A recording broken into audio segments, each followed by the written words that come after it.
que es el ascenso de la extrema derecha, muy ligada al narcotráfico, al poder. Es lo que nosotros llamamos el uribismo. El uribismo proviene de Álvaro Uribe, enemigo declarado de las FARC, que pronto se convertiría en presidente. Un hombre que empezó su carrera política en los años 80 en su región natal, Antioquia, cuya capital es Medellín, la ciudad del cártel. Volvamos al ascenso de Álvaro Uribe. Por sus investigaciones sobre el pasado de Uribe, el periodista Nacho Gómez ha recibido premios internacionales de investigación e innumerables amenazas de muerte.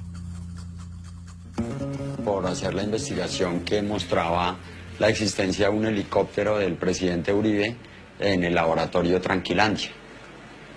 Entonces, pues, desde ahí vienen las amenazas. Y el hoy presidente de la República era en 1984 el dueño de un helicóptero que fue encontrado en el laboratorio de cocaína más grande jamás descubierto en la historia del narcotráfico.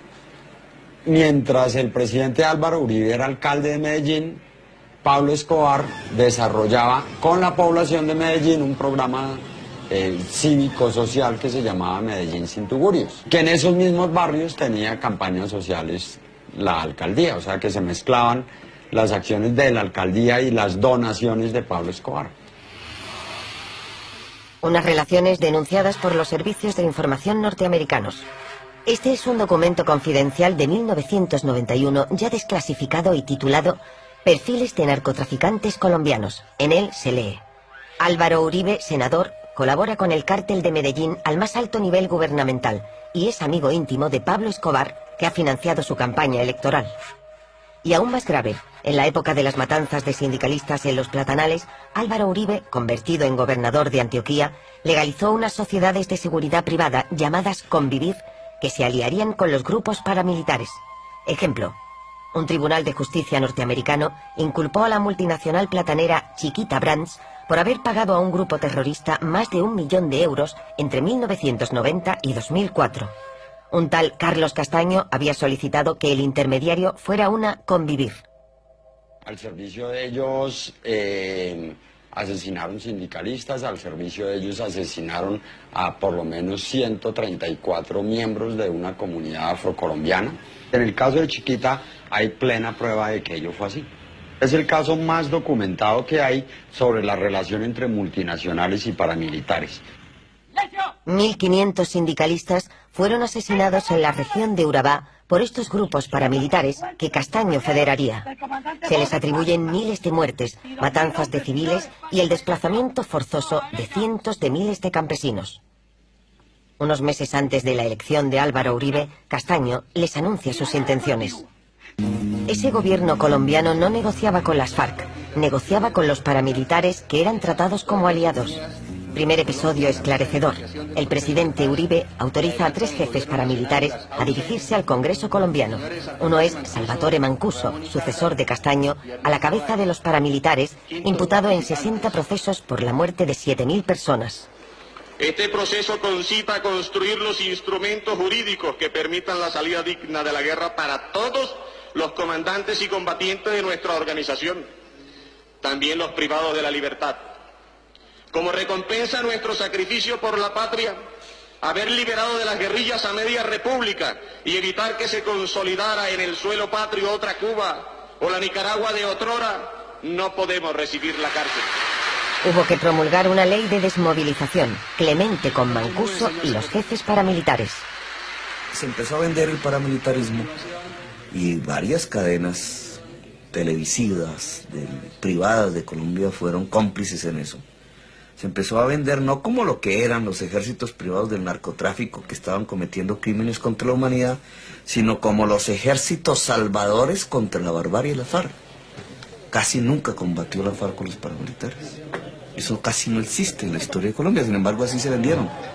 Y entonces el paramilitarismo empezó a tener una legitimación social. Las negociaciones desembocaron en la desmovilización de Mancuso y 32.000 hombres se convirtieron en una carga para Uribe. Washington los clasificó como grupo terrorista, debían entregar sus armas y recibirían una ayuda del gobierno. En cuanto a los 200 jefes, negociaron su situación en base al famoso decreto Justicia y Paz.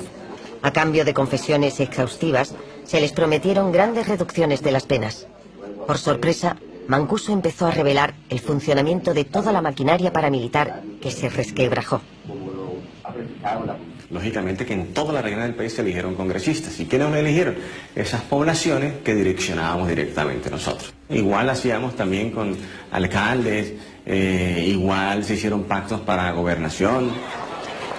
Las revelaciones de Mancuso llevaron a una serie de detenciones. Según él, el 35% del Congreso había sido elegido gracias a los paramilitares. Varios senadores y jefes de campaña de la coalición uribista fueron encarcelados en La Picota en un ala privilegiada, donde hacían barbacoas familiares. El ala pronto fue bautizada por los detenidos como el Congresito. Lo cierto es que todos los caminos del paramilitarismo conducen al presidente Uribe, porque su círculo más cercano ya ha llegado allá.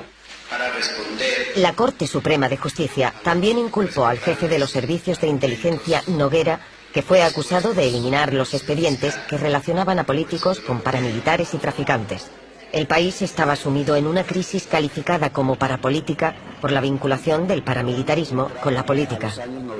En el Congreso, el senador Petro osó denunciar directamente al presidente en el curso de un debate que hizo época.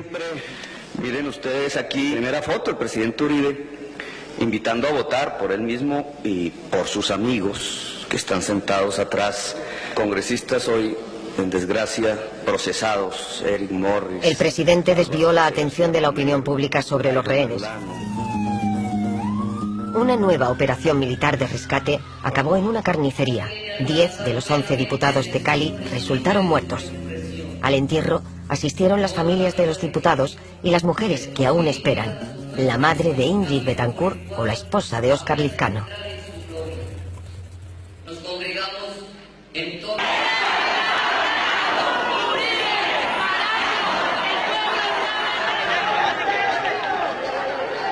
Y después todo fue muy rápido. El escándalo de la parapolítica alcanzó al aliado más cercano del presidente, su primo, Mario Uribe.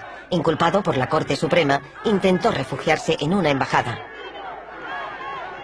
Más tarde se unió a los 25 parlamentarios ya encarcelados por sus conexiones paramilitares. En total fueron 63 los inculpados. La crisis del Congreso había llegado a lo más alto y empezó la desbandada de las filas uribistas. Para callar al pueblo, extraditaron a Salvatore Mancuso y a los 14 grandes jefes paramilitares a Estados Unidos por sorpresa. Sus ordenadores desaparecieron y acabaron las revelaciones que le costaron tan caras al presidente. Pero las asociaciones de víctimas de crímenes de Estado y paramilitares se manifestaron y la Corte Suprema fue más allá. Supuestamente el presidente habría comprado a parlamentarios para modificar la Constitución y obtener la reelección en 2006. Esa vez jugó su mayor baza. Ese mismo día el Tribunal Supremo abandonó las diligencias iniciadas sobre las condiciones de la reelección del presidente. Los rehenes habían salvado a Álvaro Uribe.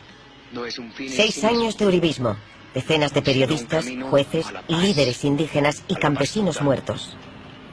1.700.000 campesinos expulsados de sus tierras y dolor por todas partes. 10.000 personas desaparecidas, 430 sindicalistas asesinados, miles de campesinos encarcelados, acusados de terrorismo,